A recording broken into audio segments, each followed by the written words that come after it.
இதே நாளில்தான் 2003 செப்டம்பர் 26ஆம் தேதி வெங்கடேச பண்ணையார் போலீசாரால் சுட்டுக் கொல்லப்பட்டார். ஜெயலலிதா ஆட்சி நடந்த என்கவுண்டர்களில் வெங்கடேச பண்ணையார் மீது நடந்த துப்பாக்கிச் சூடுதான் கடும் சர்ச்சையை ஏற்படுத்தியது.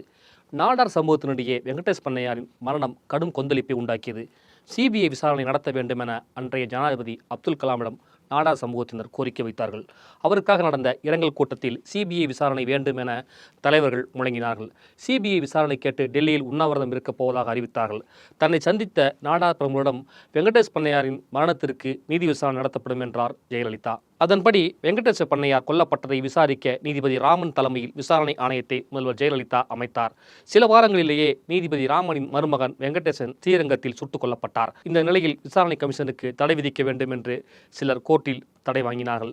பிறகு தடை நீக்கப்பட்டது. ஆனாலும் பண்ணையார் மரணம் குறித்து விசாரணை கமிஷன் என்னதான் கண்டறிந்தது என்ற அறிக்கை இன்று வரை வெளியாகவில்லை. வெங்கடேச பண்ணையாரின் மனைவி ராதிகாவிற்கு அடுத்து வந்த 2004 நாடாளுமன்ற தேர்தலில் சீட்டு கொடுத்தது திமுக. தேர்தலில் வென்று எம்பியான பிறகு மத்திய அமைச்சராகவும் மாறினார். இது போன்ற வீடியோக்களை நீங்கள் தெரிந்து கொள்ள நம்முடைய பொலிட்டிக்கல் பொடிமா சேனலை ஃபாலோ பண்ணிக்கங்க.